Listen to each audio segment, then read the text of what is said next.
Nós estamos abrindo esse bloco do nosso programa aqui na Embaixada Brasileira na Irlanda, em Dublin. Fui muito bem recebido aqui pelo nosso embaixador, Marcel Fortuna Beato, que é diplomata de carreira já há mais de 40 anos, apesar de ser muito jovem ainda. Batemos um papão aqui sobre política, sobre a presença do brasileiro na Irlanda, sobre a atuação da embaixada, né, para beneficiar aí o dia a dia desses brasileiros, que são em número muito significativo na Irlanda, né, embaixador? Nós não temos estatísticas precisas, mas as nossas extrapolações nos colocam na base dos 80 mil. 80 mil para um país que tem uma população de 5 milhões e meio, mais ou menos. É muito brasileiro, né? E a gente estava conversando a respeito dessas diferenças gigantescas, né, de cultura, de história, quando a gente compara Brasil e Irlanda. Tem algumas poucas similaridades, a questão do gosto pela cerveja, não é? O povo festeiro, o irlandês, apesar do frio do país, é um pouco... São acolhedores, sim. São extremamente acolhedores os irlandeses, né? E outra coisa que nós estamos mencionando, a Irlanda é um país que, diferente da grande maioria dos outros países europeus, tem um passado de colônia. Sim. Não de colonizador. Sim. Então, eles sofreram séculos do que eles consideram, né, opressão, maus tratos, e muita emigração por causa da pobreza. Mas, enfim, a grande colonização é com os ingleses. Sim. A partir do século XV, mais ou menos. Né? Já são quase 700 anos, 600 anos. Mas, enfim, o fato é que eles, por conta dessa postura, eles têm uma atitude muito aberta com o estrangeiro. Eles acham que, como eles sofreram muito como emigrantes, eles hoje, que são prósperos, têm a obrigação quase moral de serem mais abertos e acolhedores com os novos imigrantes, como os brasileiros. E eles também valorizam muito a diversidade. Então, eles têm uma cultura historicamente muito fechada, né? Muito à sombra do Reino Unido. Hoje eles estão se abrindo ao mundo. E abrir ao mundo significa receber gente e cultura estrangeira. E, do seu ponto de vista do brasileiro empreendedor que vem para cá, ou daquele que já está aqui e passa a empreender, Marcelo? Então, uma parte considerável dos brasileiros que vêm para cá tem os estudantes, e alguns veem oportunidade ou de continuar um curso superior, né? Ou então, a partir do seu diploma, que eles já trazem do Brasil, isso, se especializar e poder trabalhar na sua profissão. Então, nós temos aqui, periodicamente, uma espécie de eventos em que brasileiros com curso superior se reúnem para ouvir palestras sobre outros brasileiros que já estão aqui, trabalhando nessas áreas mais variadas possíveis.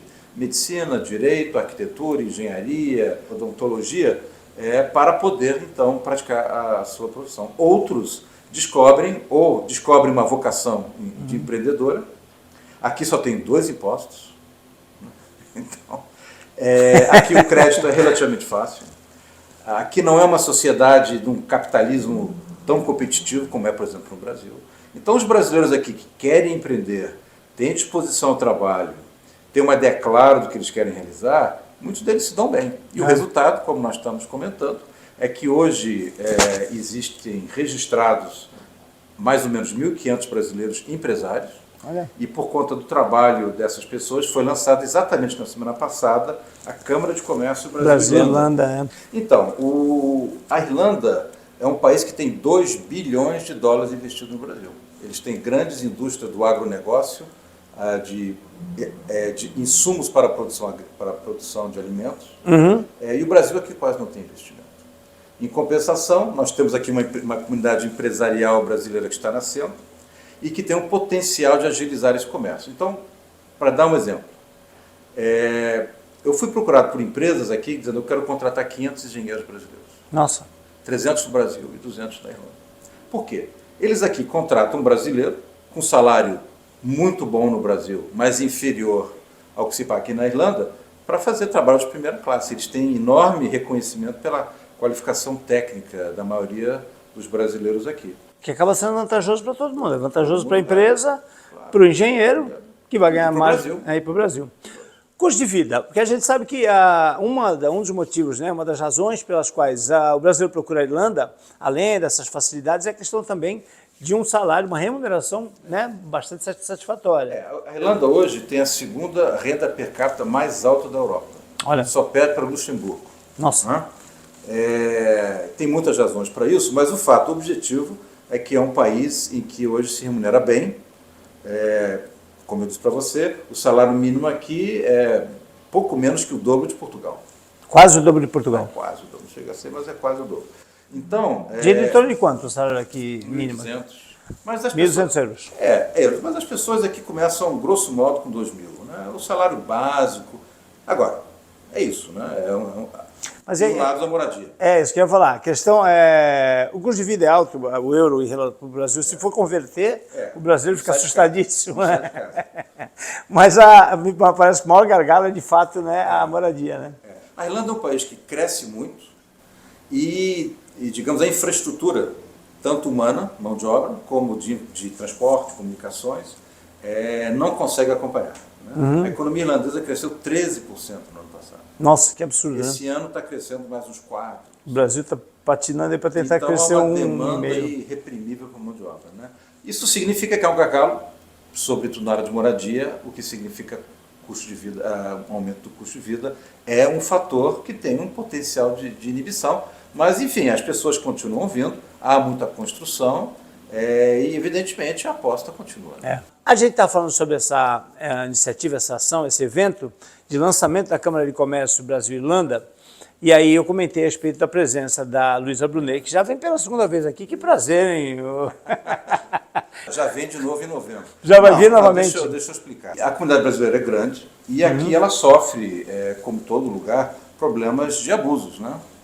Então a violência de gênero é uma realidade na Irlanda, como em qualquer outro país, e dado o tamanho da comunidade brasileira, é um problema real.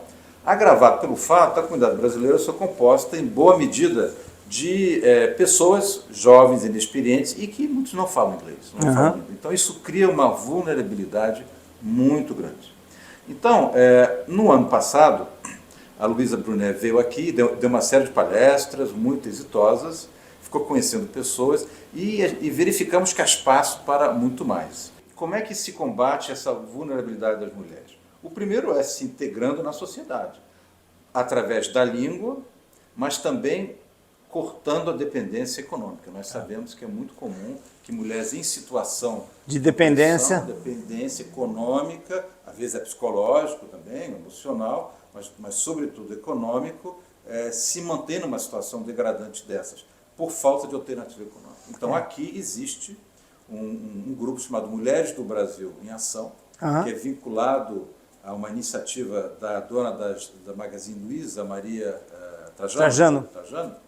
E eles, então, têm, entre outras atividades, um programa de ajudar mulheres em situação vulnerável a desenvolver, a empreender, a encontrar não só uma profissão, mas passar a serem autônomas economicamente.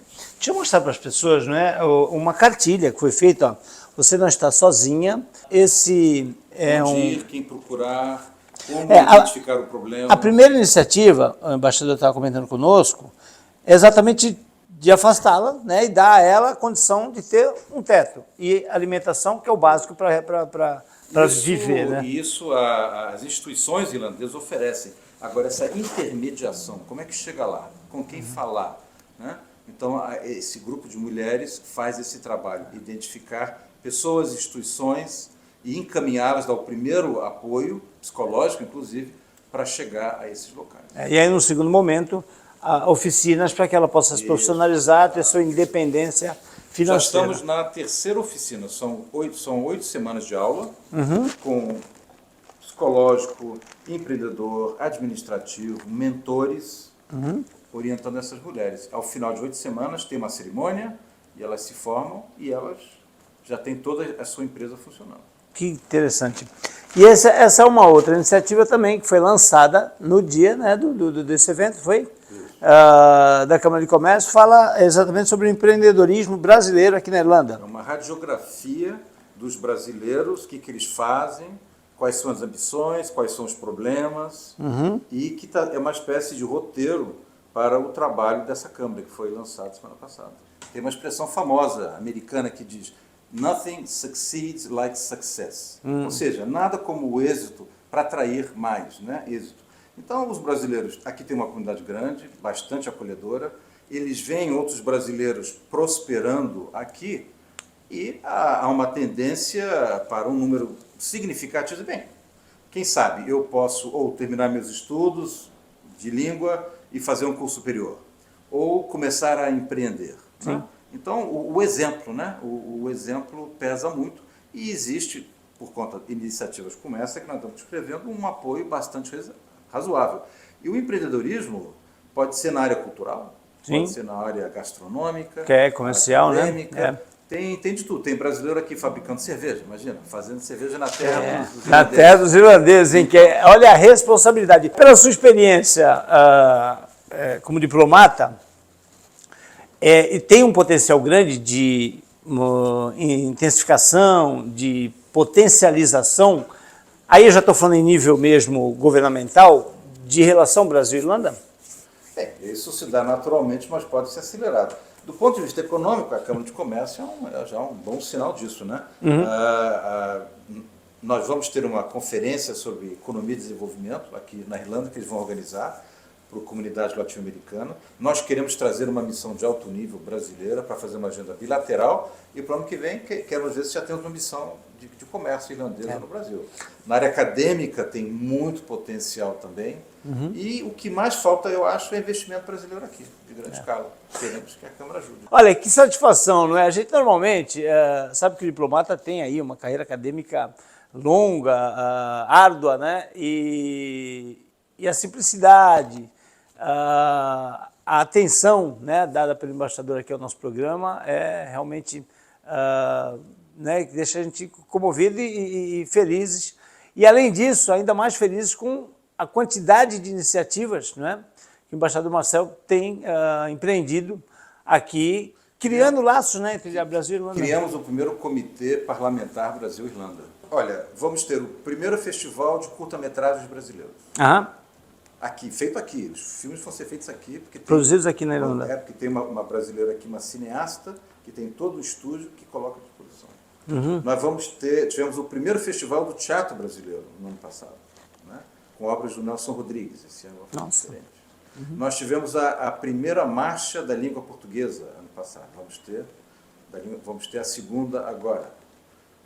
Vamos ter o primeiro campeonato de futebol feminino. Essas iniciativas são encabeçadas pela embaixada ou são ações da iniciativa privada que procuram a embaixada para obter apoio? A embaixada não tem capacidade de fazer coisas só, mas ela tem uma capacidade de gerar sinergias, de criar uma redes, ponte, né? De aproximar, de abrir portas. Vamos, então, fazer um breve intervalo e, né, fazendo esse ping-pong. Algumas matérias aí da nossa Baixada Santista, tudo que está acontecendo na nossa região. E, claro, eu daqui trazendo aí informações, panoramas, trazendo curiosidades, né? A presença do brasileiro. Por enquanto, na Irlanda, nós vamos aí migrar e passar por outros países aqui da Europa. Intervalo rapidinho, nós voltamos. Não sai daí.